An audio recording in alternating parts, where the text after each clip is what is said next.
Alright, so Con Bravo is actually currently happening right now in Hamilton, Ontario. It started on Friday and it goes through Sunday. I've had a couple people ask me if I was going to be going to Con Bravo, and the answer is no, I'm not. There's a number of reasons why. First and foremost, I usually like to get a good deal on a game, and I really don't think I'd be getting a good deal out there. Um, let's do a little example here because entrance today on Saturday is $45. If you end up buying 9 games today at Con Bravo, to get a fair value of what you're actually paying for these games, you have to add an additional $5 to each game. So you end up paying more than retail price for these games. You may find some rare stuff, but for me, it just doesn't make sense. Secondly, I know there's a bunch of panels there, and the panels really I have no interest in. I know the Game Chasers are going to be there, Pat the NES Punk, and a number of other people. I guess to put it politely, I really have no interest in watching guys in their mid-30s, maybe early 40s, act like the NWO from 1996, and then listen to them talk about different stories, while they're picking up games or while they're on the road shooting their videos. I watch their channel, but I really have no interest sitting through a 1 hour panel or however long it ends up being. The only reason I would go down, and this would be the only reason, and because again I don't think there's any value in buying games there, and I have no interest in the panels, is to actually meet up with other YouTubers and just to say hi, and that's the only reason. So to warrant a trip out there really just didn't make sense to me, so I decided not to.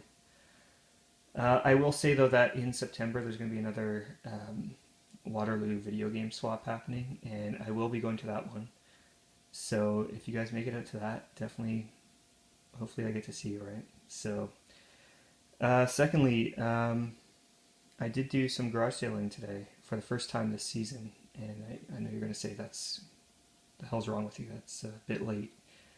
But I made it out this morning, and actually did a pretty good haul, so I'll do a separate video on that one. It should be up sometime this week. As for thrift store pickups and I guess pawn shop pickups, we can get into it right now. Last Sunday I went to a Goodwill, and it was 75% off all clear tag items. So I ended up picking up Age of Mythology for $1.25, World of Warcraft Reign of Chaos for $1.25, World of Warcraft 3 Frozen Throne again for $1.25, and Dungeon Siege Legends of Arena. You may have seen this in my last week's video, and this is it right here. You'll notice there's a little bit of a difference with the cover, right? This one here is just their regular retail game. This one here is the full retail game plus the expansion. And for $1.25, for the expansion alone, it's worth it. So I will say that this one is also brand new and factory sealed, which kind of makes it a little bit sweeter. So I will be selling this one off or trading it off.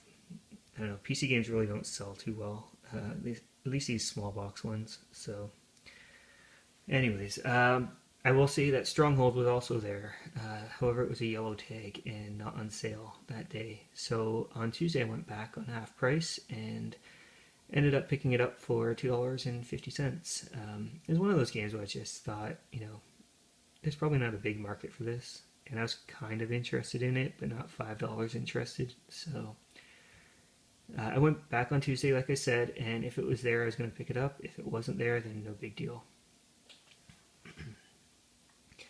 Also, while I was there, I picked up Hunter the Reckoning Redeemer and Sega GT 2002 with Jet Set Radio feature.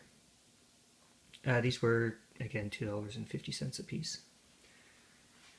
Next, I went to a Salvation Army and picked up Flatout, Trans World Surf, and this Nintendo GameCube demo disc, which has Sonic Adventure DX, Director's Cut, Tom Clancy's Splinter Cell, Beautiful Joe, and Billy Hatcher. The only reason I picked these up is they were $3 a piece. If there were anything more, I would have left them behind. While I was there, I also picked up, the cashier actually pointed out some more games to me, and this one actually had a price of $5 on it. But since I just purchased these other 3 games up here, I asked her, can you just do 3 on this one as well? And she said, fine. So I got this one for $3 as well. At another Salvation Army, I picked up Narc and Soul Calibur 2. These games were $5 a piece. Also, while I was there, I ended up getting Jak 3 free because, well, the game is missing. And Ratchet and Clank Up Your Arsenal, this was also free because, as you can see, the game is missing. So, those thieves are out there still. Speaking of thieves, as you can see, I got 2 boxed Game Boy Advance games here. I got these for free as well from a Cash Converters. Yu-Gi-Oh! The Sacred Cards and Mega Man Battle Network 4 Red Sun. They're all complete, but no game, so go figure. Someone stole them. Also, while I was there, the reason probably why they threw those in for me is because I picked up Legend of Zelda Ocarina of Time and Legend of Zelda Majora's Mask, which is the hologram edition. For Ocarina of Time, I paid $15, and for Majora's Mask, I ended up getting it for $20. And I'll say this right now, I was looking for Majora's Mask for a long time, and like years. And the reason being is I've had this sitting around for a number of years now, and I was just looking for a good price on the game, and 20 was the most I wanted to pay for it. So now I have it complete, and I paid $10 for the box and $20 for the game, so $30 complete. Definitely goes for a lot more, and I just had to be patient about this one.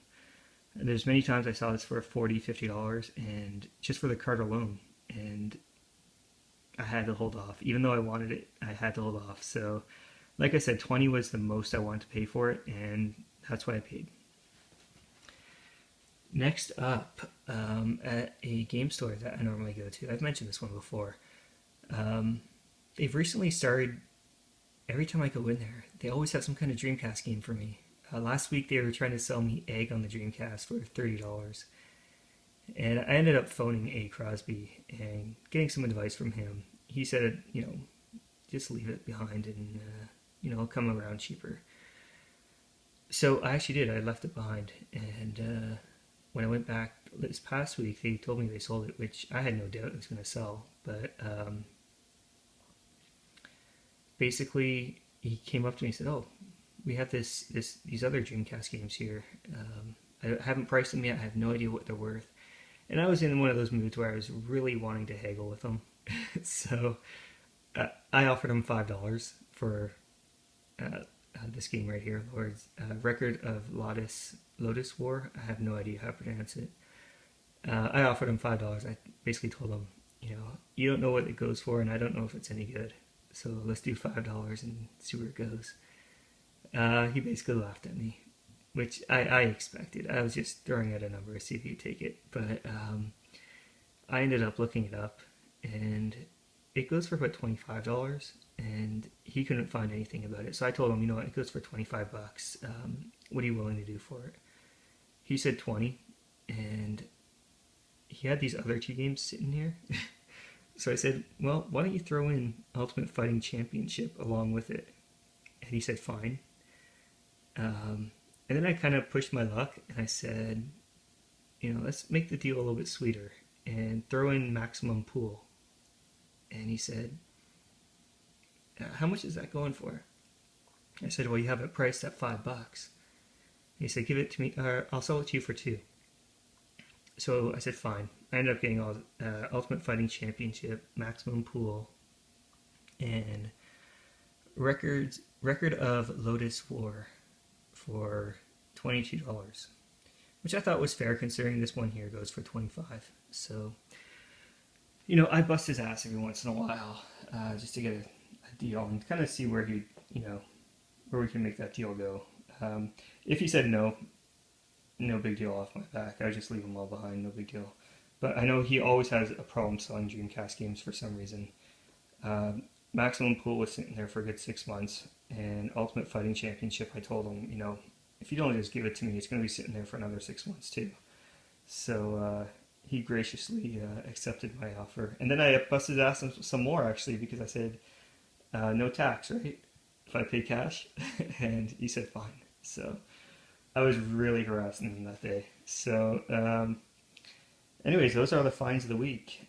Like I said, there's going to be a garage sale video coming up soon. I didn't get any footage of me garage selling, but I'll show some pickups.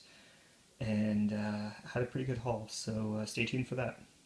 Till next time, take care, guys.